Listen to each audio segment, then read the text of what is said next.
What up everyone, it's your man XMan87 here, bringing you another top 10 video, and what I have for you today are my top 10 favorite G.I. Joe Classified Series figures of 2022. Another crazy year with some hot releases. There were so many that I wanted to put on my top action figure list, but couldn't, so I'm going to give all those Joe figures some well-deserved recognition here. I love Marvel Legends, but the Classified Series was my favorite action figure line of 2022. I didn't get to review many Joes, and I have to get back on track with that, but at least this video gives me an opportunity to just talk about them. Before we get into everything, if you could please leave a thumbs up, like rating on the video. It'll help show your support for my channel, and I greatly appreciate it. Let's now go over some honorable mentions. My winner for top honors will be announced at the halfway mark of the countdown. So in no particular order, we have the Cobra officers. I think these are a better upgrade from the previous Cobra troopers and infantry. Not having all that heavy layered vest lets the articulation breathe to get more poses. Then we get the Cobra blue ninjas. I know they are repaints, but we get some cool Oni masks for the male ninjas and a wolf kabuki mask for the female ninjas. Plus, when do we ever get female ninja figures in general? I can't recall in this scale. Tons of accessories to play. And we got the Cobra Viper Officer. I like the colors on this newly introduced Viper. Plus, the 3-pack he's in included the introductory of muzzle blast effects in the classified line. So that's important to note. You can use them on majority of your guns. Caught a sweet Black Friday deal on Amazon for this.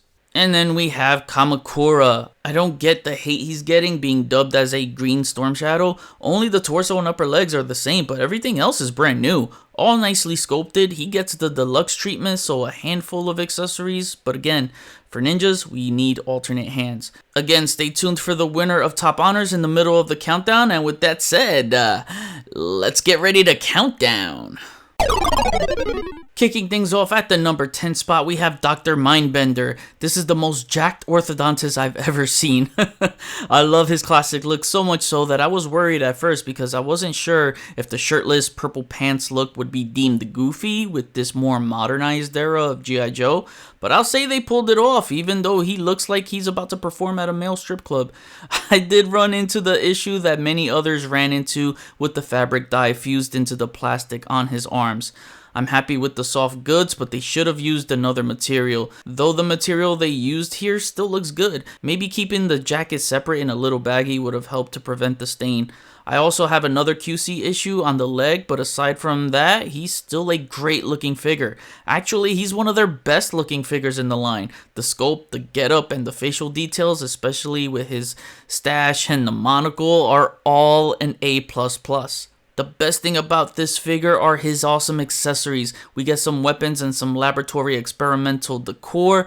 The brain can be stored inside the skull that you can see through the crack in the cranium, or storing it in the red glass dome. Even a zombie hand you can display, which I found very interesting because the bone exposed looks like a wrist peg. So I wonder if this is a tease to an upcoming Toxo zombie figure, as it looks like it can attach to a figure like that. He's got really cool weaponry too. All in all, I love a character like this to photograph for a crazy laboratory scenery, and the execution of this figure fully captures the character 100%.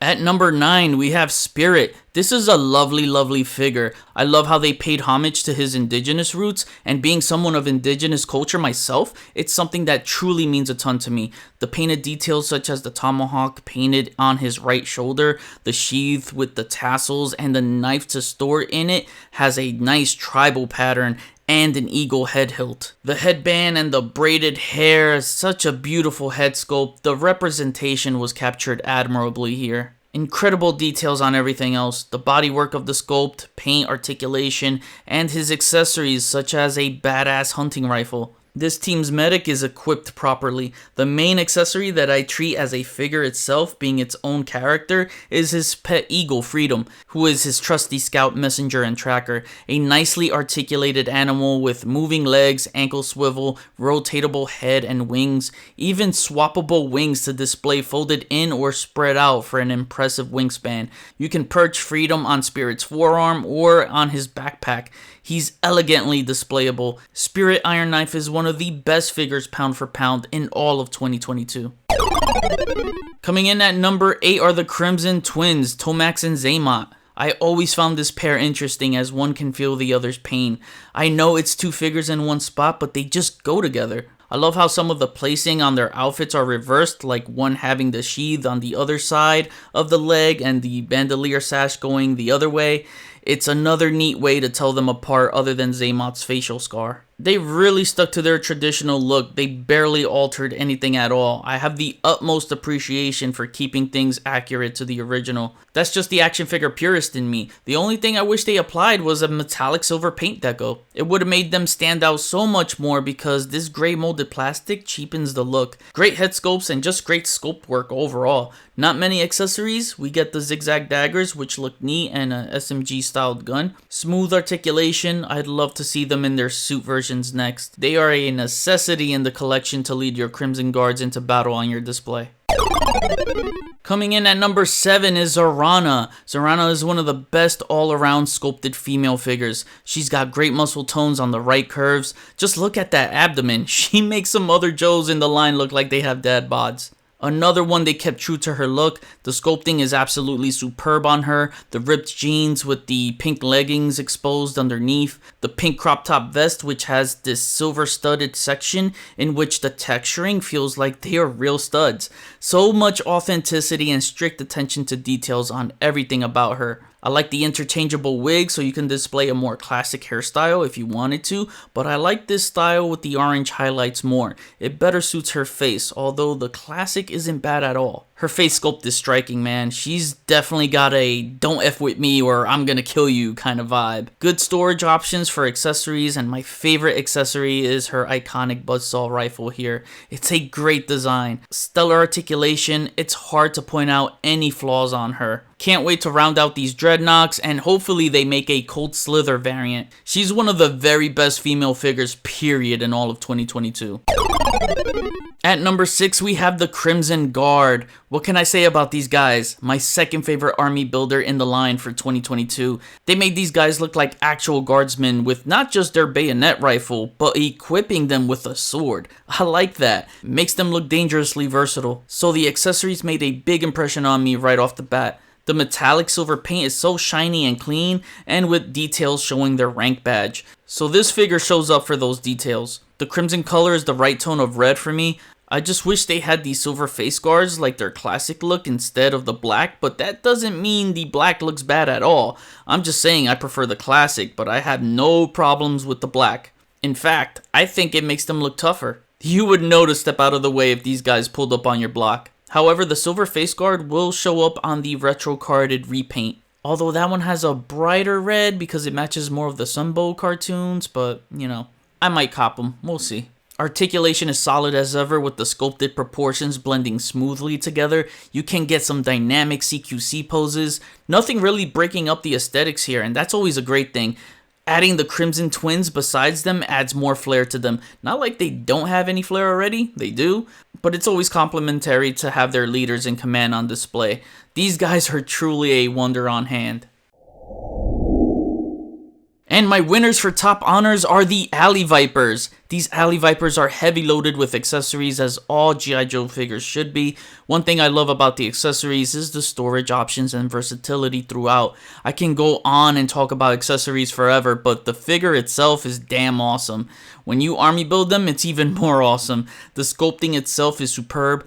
The articulation is where the figure can suffer a bit, and that's not its fault completely, as it's mainly due to the bulky vest overlay disrupting the torso area. If they made the vest a bit slimmer, then it would have improved mobility, since some of these layers can interfere even when holding weapons, which is a bummer. They are not as smooth as the bats, but when you can work around it, you will have tons of fun posing them around. It's a nice amalgamation of the vintage and 25th anniversary line with an added flavor of classified. Definitely the most unique army builders of Cobra, since they'll pop out on your display with these bright ass colors. These Alley Vipers hits home for me due to the nostalgia of them being my favorite army builder as a kid.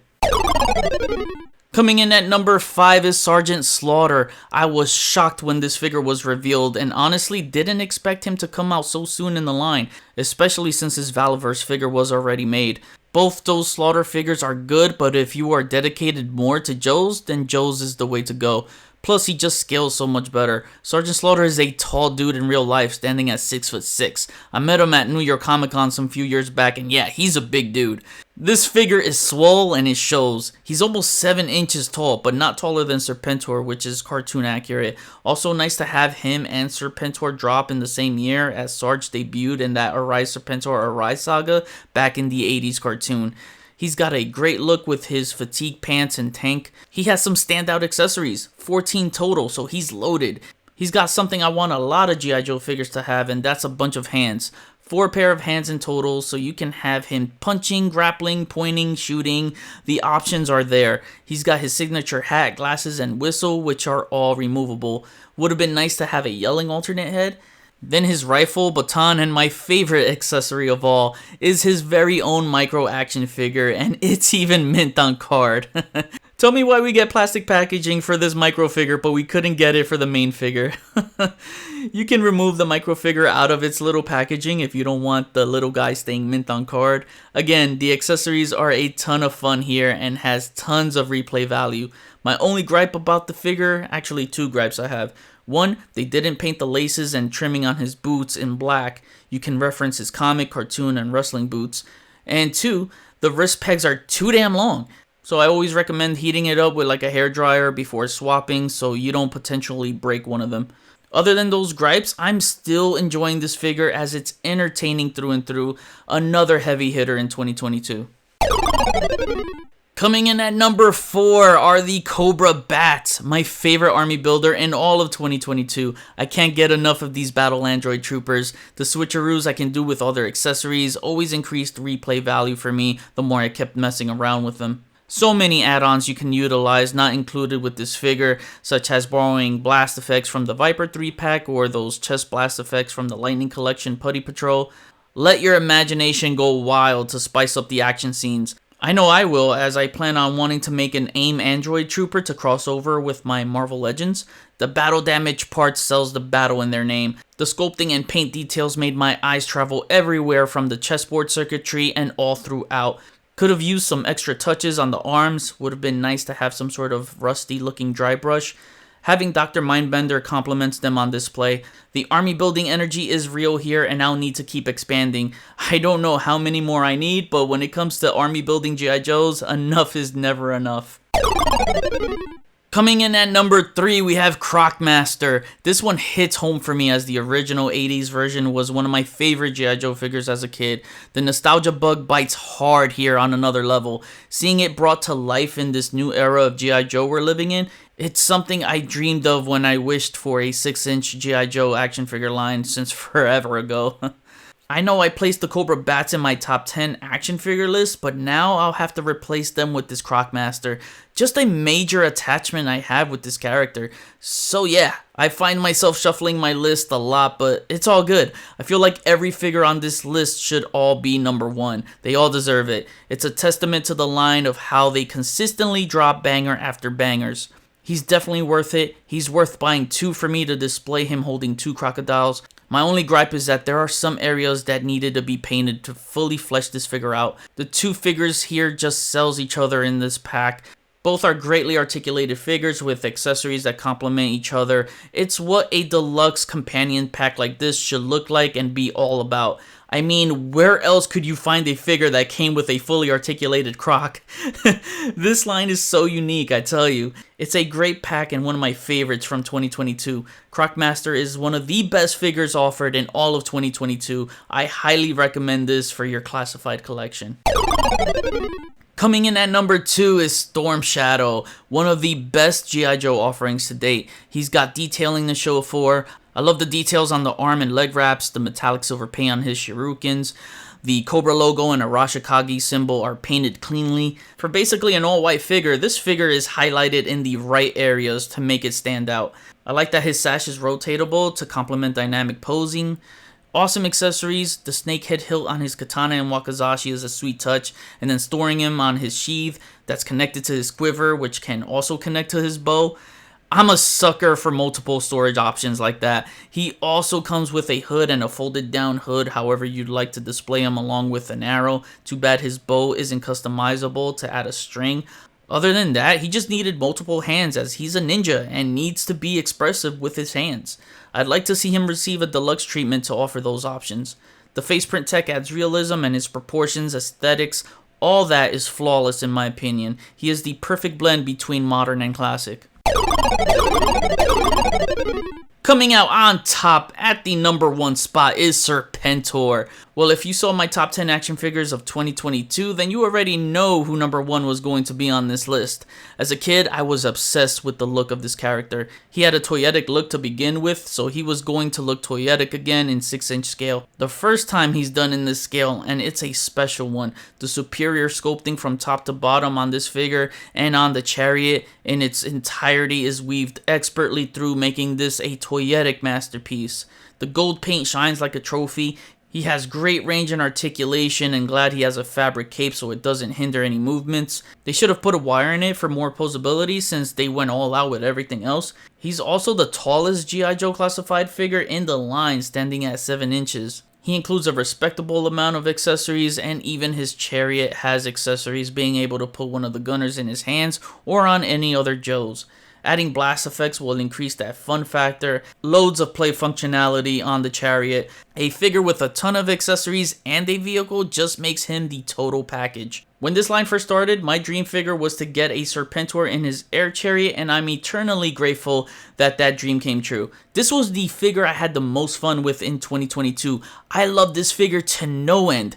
This may not just be my favorite action figure of the year, but I truly feel that this is the best action figure I ever held in my hands. That was my top 10, so now I kick it back to you. What was your favorite G.I. Joe figure of 2022?